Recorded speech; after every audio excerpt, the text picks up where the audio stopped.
সুজানগরে দখলকৃত আবাদি জমি থেকে জোরপূর্বক বালু কর্তন করছে অবৈধ বালু ব্যবসায়ীরা।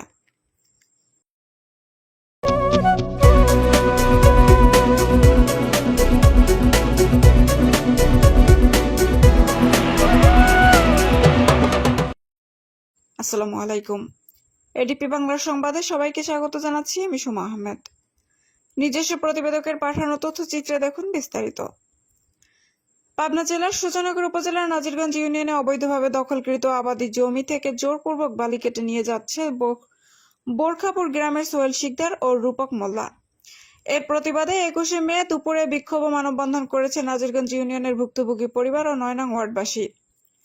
এই সময় নাজিরগঞ্জ ইউনিয়নের 9 নং ওয়ার্ডের সাবেক ইউপি সদস্য সাত্তার মেম্বার এডিপি বাংলাকে বলেন, এই বালু খেকোররা দিন দিন মাথাছাড়া দিয়ে উঠতে শুরু করেছে এবং অনেক আবাদি জমি জোরপূর্বক কেটে নিয়ে গেছে।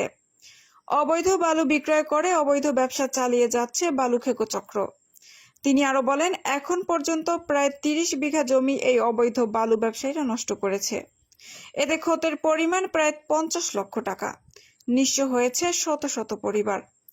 এ সময় 9 নং ওয়ার্ডের সাবেক ইউপি সদস্য সাত্তার মেম্বার আরো বলেন, এই বালু অবৈধভাবে কাটার কারণে এলাকার শিক্ষা প্রতিষ্ঠানগুলো হুমকির মুখে পড়েছে এবং রাস্তাঘাটগুলো অকেজো হয়ে পড়েছে। এ সময় স্থানীয় জনগণ দাবি করেন দ্রুত এদেরকে গ্রেফতার করে বিচারের আওতায় আনা এবং প্রশাসনের কাছে আবেদন করেন দ্রুত এই অবৈধ বালু ব্যবসায়ীদের আইনের আওতায় এনে কঠিন শাস্তি প্রদান করতে হবে, না হলে কঠোরভাবে দমন করা হবে বলে হুঁশিয়ারি দেন এলাকাবাসী। আমরা যে বেকুর সামনে দাঁড়ায় আছি, এইটাই আমাদের আবাদি জমি এবং আমাদের এই জমিটা দীর্ঘ 4 থেকে 5-7 ফুট খাল করে এই জমিগুলি কাটিয়ে নিতেছে এই দেশের সৈনিক যারা এই বালু বাজার টেন্ডার নিয়ে এসে আমাদের ফসলের জমি কাটতেছে। আমরা এখানে বাধা দিবের গেলি ভাবে বিভিন্ন রকমের আমাদের হুমকি দেয়, গুলি হুমকি। আমরা এই স্কুল ঘাটে চলতে পারে না, যাইতে পারে না। আমার বাড়ির পাশে স্কুলে পোলাবান পরে কোনো পোলাবান যাইতে পারে না এই গাড়ি করার জন্য। আমার বাড়ির পাশে রোড গুলি ভাঙে চুরমার করে দিচ্ছে এই বালু কাটালারা। এই বালু কাটার বিরুদ্ধে আমরা যদি এই দেশের জনগণ কিছু বলি, তাহলে তারা আমাদের পাশে দুর্নীতি ভাবে শাসন করে, কেস করব, অমুক করব, তমুক করব।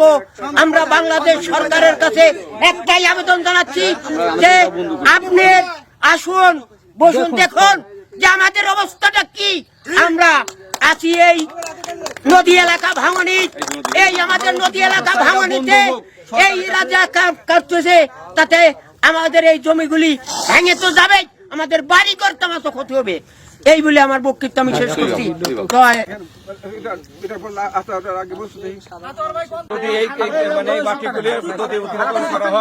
এলাকার জমি জমাগুলি ভাঙে নদীতে বিলীন হয়ে যাবে এবং জনগণের অনেক ক্ষতি হবে।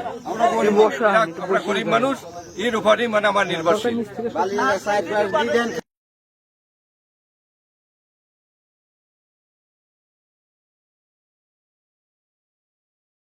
আমাদের এইখানে কোনো বাধা নাই, কিন্তু আমরা যারা এই বালুগুলি কাটাচ্ছে, কিন্তু আমাদের ফসলের জমি গ্রুপের নাম কাটিয়ে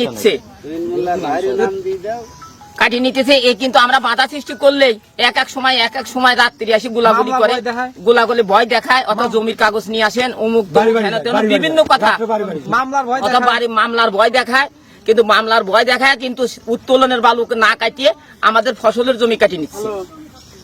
এই আমাদের বন্যা নিয়ন্ত্রণ এলাকা, কিন্তু বন্যার সময় আমাদের ফসলের জমি পর্যাপ্ত পরিমাণ, এখানে পেঁয়াজ ধান পর্যাপ্ত পরিমাণ ফসল উৎপন্ন হয়, কিন্তু এই জমিগুলো বিলীন হয়ে যাবে বন্যা আসলে। কিন্তু এই জমিগুলো বিলীন হয়ে যাবে। আমাদের আবদার আর বালুর জন্য আমাদের টেন্ডার বালু ছাড়া যেন আমাদের লোকাল কোনো বালু না কাটা হয়।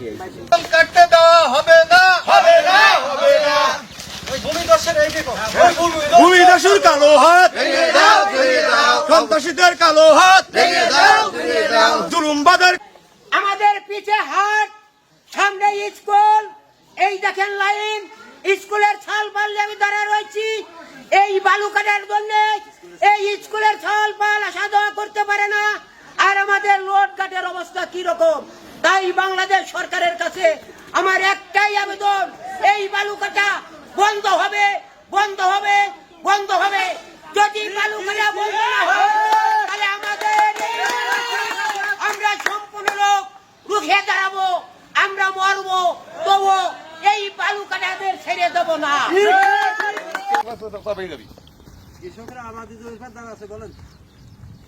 এটা আমার জমি এরিয়া। আমরা এই জমিতে তিল বুনবো, বাদাম বুনবো, পিঁয়াজ, মুড়ি কাটার ধান লাগাবো এইসব জমিতে।